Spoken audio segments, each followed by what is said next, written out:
On Father's Day barbecue, my daughter announced Dad's true legacy to his secret family. Roses are red, violets are blue. Dad's pride and joy, not me or you. The words detonated like a claymore in the middle of my backyard. I, Helen Marie Thompson, 69 years old, felt the blast rip through my chest and exit out my spine, leaving a hole the size of 42 years of marriage. The tongs slipped from my fingers and clang against the grill, scattering embers across the Saltillo tile I'd laid with cracked, bleeding hands in 1992. The Arizona sun was a white-hot coin nailed to the sky, but I went colder than the beer in Jim's old cooler. Lisa, my only child, 38, sunburned, margarita sloshing, stood on the picnic table like it was a stage. She yanked a stranger forward by the wrist. "Meet Brooke," she sang, voice syrupy with tequila and triumph. "Dad's real daughter, the one he actually wanted." Brooke, 24, crop top, diamond studs, belly already rounding under the fabric, waved like Miss Arizona. The crowd, neighbors I'd brought casseroles to during chemo, book club widows I'd held while they sobbed over lost husbands, exploded into applause. Someone whooped. Derek, my son-in-law, filmed vertically, narrating, "Legacy reveal, drop the mic." I tasted blood. I'd bitten my tongue so hard it split. Lisa ripped open the envelope I'd left on the dessert table, certified mail, unopened, because I'd wanted us to read it together, like we used to open her kindergarten art projects. "Scottsdale condo, paid in full, title to Brooke Elizabeth Harlan," she read, voice cracking with glee. "Plus a trust seated with 200 grand, Dad's final Father's Day gift to the daughter who never disappointed him." She looked straight at me when she said it. The patio spun. The ribs charred to ash. The citrus trees I'd grafted myself dropped fruit like tears. I built that condo with my own hands. Ripped out shag carpet until my knees bled, tiled the bathroom while Lisa napped in her playpen, paid the HOA when Jim forgot for 18 straight months. It was supposed to be her safety net. Instead, it was a sorority house for a sister she kept secret since college. I staggered backward, apron catching fire on a stray ember. Someone slapped it out. I didn't feel the burn. Jim died 3 months ago, Father's Day minus 91 days. Heart attack on the 9th hole. I found him face down in the sand trap, putter still in his gloved hand, the pin flag fluttering like a surrender I never got to wave.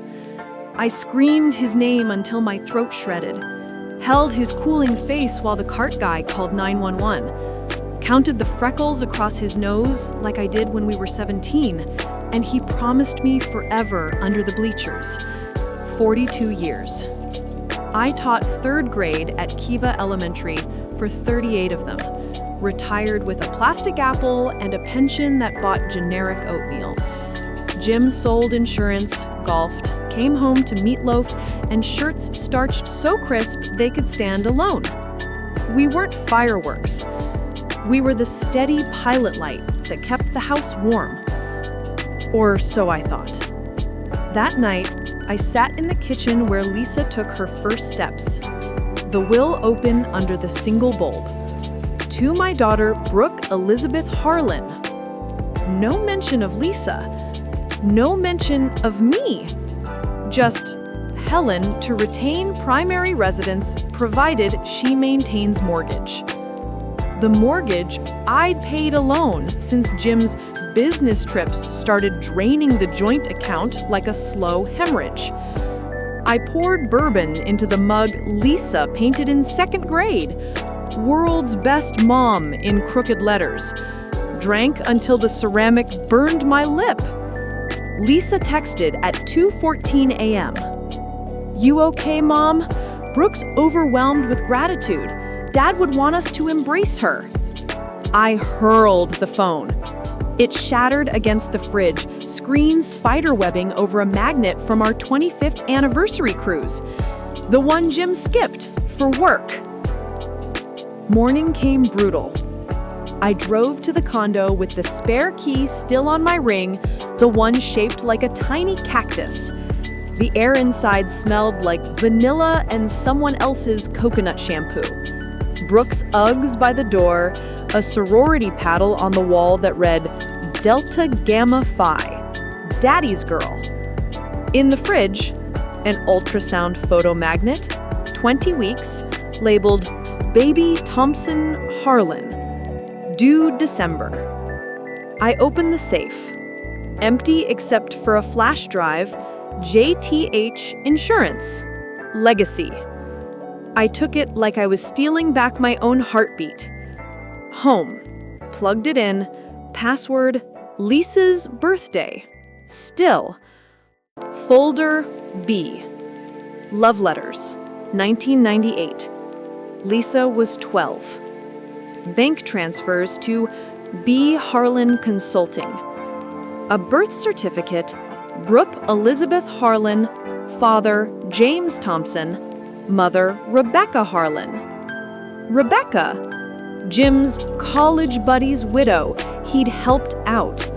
The Christmas cards with airbrushed smiles, the birthday checks I'd signed, $50, $100, thinking I was kind. I printed every page until the printers screamed for mercy. Then I called Ruth O'Donnell, my student teacher turned paralegal, eyes like a hawk, heart like a mother bear. She came over in paint-splattered overalls, took one look at the stack, and started crying with me. Helen, this is fraud, forgery, maybe bigamy. We're not just contesting a will, we're exhuming a lie. I wiped my face with the apron I hadn't taken off since the party. I want my life back. Ruth hugged me so hard my ribs creaked. Then let's bury him with the truth. We filed Monday, Maricopa County Superior Court. Contest of will, fraudulent transfer, undue influence, emotional distress. Ruth subpoenaed everything. Phone records, emails, DNA. Lisa was served at an open house in Paradise Valley. The realtor said she dropped a crystal vase. It shattered like my wedding china never did. Brooke lawyered up with a firm that advertised during Judge Judy. They claimed mental adoption, gift in contemplation of death, all legal fairy dust. Ruth countered with the vasectomy reversal bill, paid from our joint account the month Lisa started high school. The OBGYN invoices for Rebecca Harlan, same account. Emails from Jim to his attorney. Helen can never see the second will. Tell her it's lost. Judge Ramirez set trial for August. Brooke showed up July 3rd, sweat through her Lily Pulitzer, eyes wild. Drop it, Mom. You're killing us. I was icing cinnamon rolls for the block party, the one Jim used to judge chili for. Us! Brooke's pregnant. Dad's grandson. You want to steal that? I slammed the bowl so hard batter splattered the ceiling. Jim's dead 4 months. Unless she's carrying the Messiah, that baby's not his. She flinched like I'd slapped her. It's Derek's best friends, but Dad would have what? Lied to another child? Bought another condo with money I earned grading papers at 2 a.m.? I shoved the birth certificate across the counter. Sign here withdrawing support or see you in court. She left without the rolls. August 14th, courtroom AC Arctic. My arthritis screamed.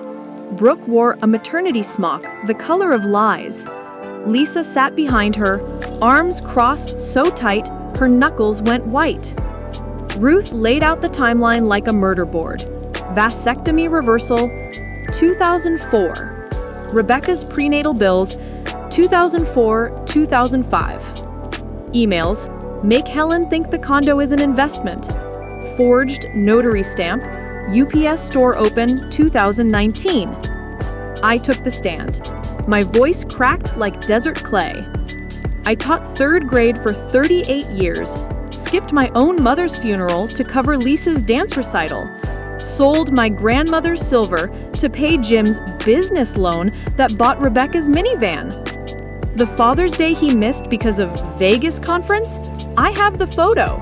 Him poolside with a toddler on his shoulders. That toddler is wearing the swimsuit I bought Lisa the year before. The jury, 6 retirees who'd buried cheating husbands, 3 teachers who'd graded papers at midnight, 1 nurse who'd held dummying hands, leaned forward like I was reading their diaries. Brooke sobbed theatrically. Lisa stared at the floor until her neck flushed purple. Ruth's closing. James Thompson didn't just cheat on his wife. He robbed her of her past, her present, and tried to steal her future. The only legacy here is the one Helen built, with every unpaid bill, every sleepless night, every tear she swallowed so her daughter could shine. Jury out, 43 minutes. Verdict, will invalid. Assets frozen, condo reverts. Brooke ordered to repay $200,000 plus 18% interest, total $312,000. Outside, reporters swarmed. I gave one statement, voice raw. I taught my daughter honesty. Turns out, she needed detention. Lisa cornered me in the parking garage, mascara rivers. You won. Happy? No, I said, but I'm not Ash anymore. She collapsed against the concrete wall. Derek left, took the dog, said I was poison. I almost reached for her. Almost. The condo sold for $650,000. After fees, I paid off the house, fixed the swamp cooler, and seeded the James Thompson Truth Scholarship at Kiva Elementary for kids raised by single moms who work doubles. Brooke moved to Tucson, bartender, due Christmas Day. Lisa showed up Thanksgiving morning, arms full of grocery bags and a turkey big enough to feed regrets. No makeup, hair, and a knot. I found Dad's real letters, she whispered, in a lockbox. To you. She handed me a stack, tied with the same twine we used for Christmas packages when she was small. I opened one dated 2015. Helen, if you're reading this, I was a coward. You were the sunrise I took for granted. Rebecca was a sunset I chased because I was terrified of the dark. The house, the memories, the real legacy, that's yours. Forgive me, or don't. But no, I never stopped loving the girl who danced with me under the bleachers. I cried into the gravy until it was too salty. Lisa stirred, shoulders shaking. We ate on paper plates under the string lights Jim never helped hang. The citrus trees dropped fruit like applause. Next year, Lisa said, voice small, we host here. No secrets, no +1s unless they pass the lemonade test. I laughed until my ribs hurt. Real laughter, the kind that starts in the belly and ends in tears you don't have to hide. Spring came early. The scholarship boy, gap-toothed like Lisa at 7, won the science fair with a volcano that actually erupted. I took him for ice cream and told him about the dad who taught his daughter to ride a bike using one hand and a prayer. Some nights, I still smell mesquite and hear Jim's laugh in the wind chime shaped like a cactus. But the tongs hang clean, the grill is mine, and the jalapenos I planted where the betrayal speech happened are thriving. Spicy, resilient, impossible to ignore. Legacy isn't what you leave in a will. It's the fire that refuses to go out.